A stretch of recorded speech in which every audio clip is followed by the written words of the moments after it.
What's up, everybody? I'm Chris Dailey, founder of the Sports Court, joined here by a man who is much of an inventor as Thomas Edison is, founder of Crossnet, Greg Meade. So, Greg, thanks for joining the show. Thanks for having me, man.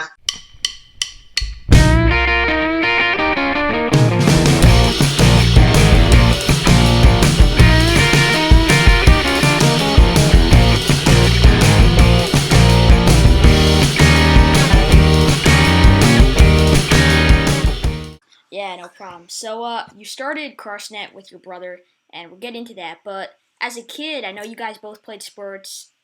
Good relationship. You guys weren't always fighting. I hope, maybe assume. But so what was your relationship with your brother? And you guys ever decide one day hey, why don't we start a sport? Yeah, for sure.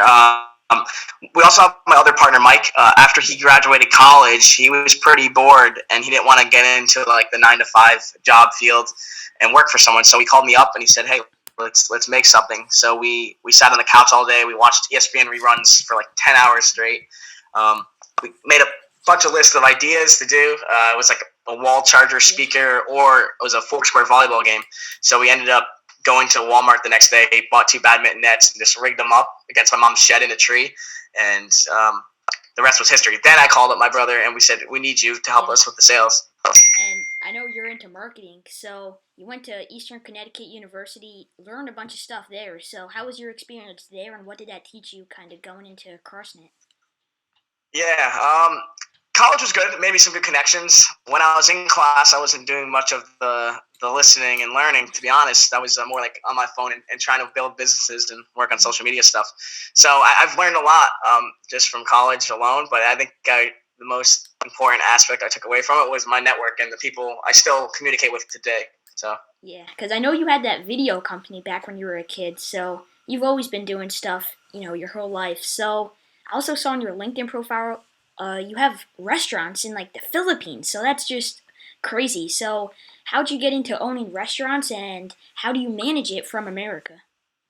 Yeah, so those are just investments I've done. I have a friend in the Philippines. I've helped open up his restaurant over there, and then my other really good friend and partner over here, he lives in Jamaica part-time, so he opened up a restaurant, and I helped him with that venture as well.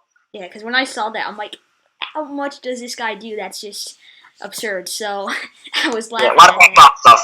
Yeah, so I know you created this game, and it kind of took media by storm. So how did you really approach it? Because you're the marketing genius of the business from day one. So was it more about going into the stores like Dick's, or about really just promoting online, mix of both?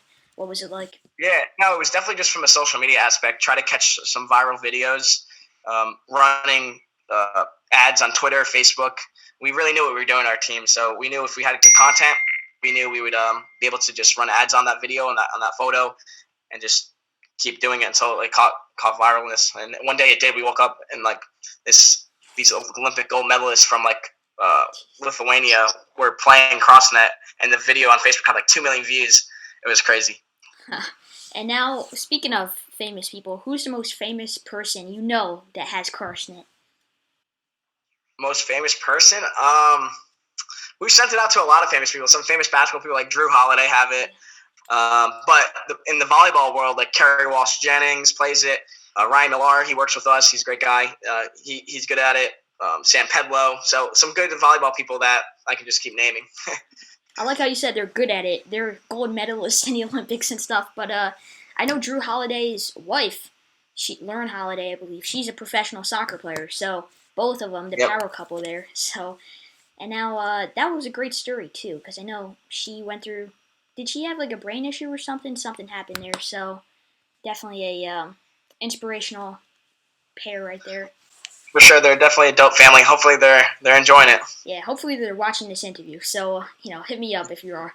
And now, you're a social media genius, as we mentioned. I'm really hyping you up. A social media genius. So, how do you really get into social media, and what's your biggest advice for kind of newcomers coming into the business?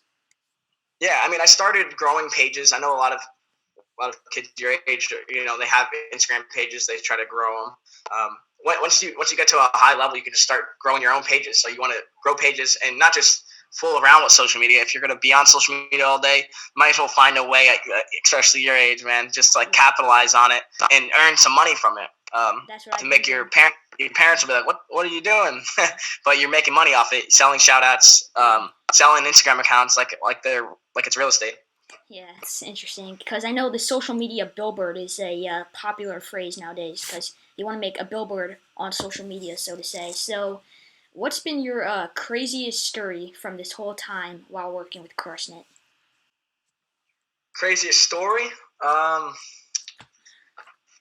don't know, man. We got a lot. Our group of guys are pretty cool. We do a lot of traveling. I don't know. Mike's been to China. He's gotten a few car accidents while he's been overseas looking for producing some stuff. So that's probably a crazy story from his end. Crazy story business-wise, we went a back order. Coronavirus has been crazy for us. So we went a back order. Like, we were selling like 50 units a day. Then we ended up selling 500 units a day. We got back ordered. Our customers got all mad at us for like 2 months. Definitely something you want to, like, avoid in the future, but we weren't ready for a global pandemic to happen. But that's definitely the craziest inflation we've had for Crossnet to date. Yeah, and I know you're kind of the first ever four-way volleyball type of sport / company. So, do you guys have any competitors, or is it kind of just you? There's other sports, outdoor games that you can mention: spikeball, can jam, cornhole, all those games. I don't really see us as competitors with them, though. Everyone loves enjoying playing those games, and they only help us increase the outdoor space. So spikeball helps us, so we help spikeball get people outside motivated. Yeah, and it helps in gym class because those are probably the best sports in gym class to play. So yeah, now we're talking about Crushnet, but some people might not know what it is. We kind of described it, but could you explain it and kind of dumb it down to people who are watching this interview? Yeah, it's essentially foursquare. The old game you used to bounce on the floor in middle school, elementary school, but it's elevated. So you're playing with a volleyball. You start with 4 people in the squares. The king square, which is the foursquare, serves diagonal to the 2 square, and then you can return it anywhere. You play to 11 points. You win by 2. If you mess up, you go to the back of the line, and if you score a point, you can only score a point in the foursquare. So you want to stay in there and knock it out.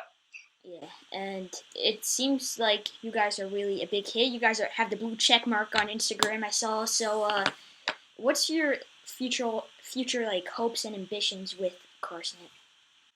Yeah, that's a good question, man. We definitely want to keep growing the sport. Just make everyone familiar with it, what to do. Shoot it in the hoop. So we want to make people familiar with it, and then keep expanding it globally. Yeah, so you guys are doing pretty well at that, as you said, your brother Mike in China and stuff. And speaking of traveling, I'm always fascinated with traveling. So what's one place that you want to go to for Crossnet, for not Crossnet, doesn't matter, that you haven't been to yet? Yeah, that's a good one. We stay traveling as a team, so we're going to Tulum on Wednesday as a group, 12 of us. We're all going to be working there. A good place that I want to go, not related to Cross, that would definitely be like Egypt or like Monte Carlo, France. Pretty expensive places, though. I was just watching something about the pyramids. I was watching, I don't know if you know Yes Theory, a YouTube channel, but the whole point was to seek discomfort, and he was the first ever guy to get a permit to go in the pyramids, and right as he got the permit, they had this big government takedown or whatever, so the whole government shifted, and all of his permits became useless, so it was really crazy what happened. Yeah. I saw that, yeah. Yeah, I was just binge watching them during, in between classes and stuff. It's pretty interesting what they do, so maybe they can play Crossnet one day, all the boys, and I'm going to make a video to send out because they just posted something. It was by November 18th, you got to post a video and they could take you to be part of their team for a weekend. So I'm going to try that. Maybe I'll be the next Yes Theory member. That'll be good. Yeah, so you seem like a very interesting guy, very upbeat, and you're very young and yet so successful. So in 3 words, describe yourself. That's a good question. 3 words. I would say ambitious, happy, and motivated. And speaking of happy, how do you define happiness? I define happiness by having my friends and family being comfortable and enjoying their life. So the people around me happy as well. And that makes me happy. Yeah, and it always makes me happy to see my team win. The New York Giants finally got a win. But I know you're a big sports guy. You mentioned you watched ESPN for 10 hours straight. So who do you think's going to win the Super Bowl this year? Ooh, probably. Man, I'm gonna go with like maybe the Hawks, probably Seahawks. I'm a Jets fan, so yeah, it's tough. Yeah, I would like the Bills. Bills would be cool to see. Yeah, that ending was crazy. I was watching that game and I thought the Bills had it done and sealed, but DeAndre Hopkins got that catch. So yeah, I lost in fantasy on that one. That one catch, that one play. Yeah.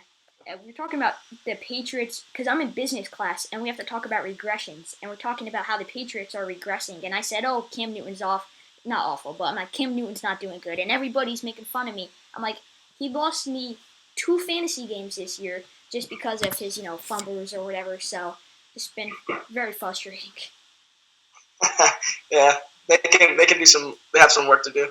Yeah, definitely. So that's really all I have for you. This went a lot quicker than I had expected it to, but I really appreciate you coming on, and everybody make sure to get Crossnet because I really love watching you guys grow, and to hear about all the success you've had is truly inspiring and everything. So thank you so much, Greg, and all the best with everything. Thank you, man. You're inspiring me.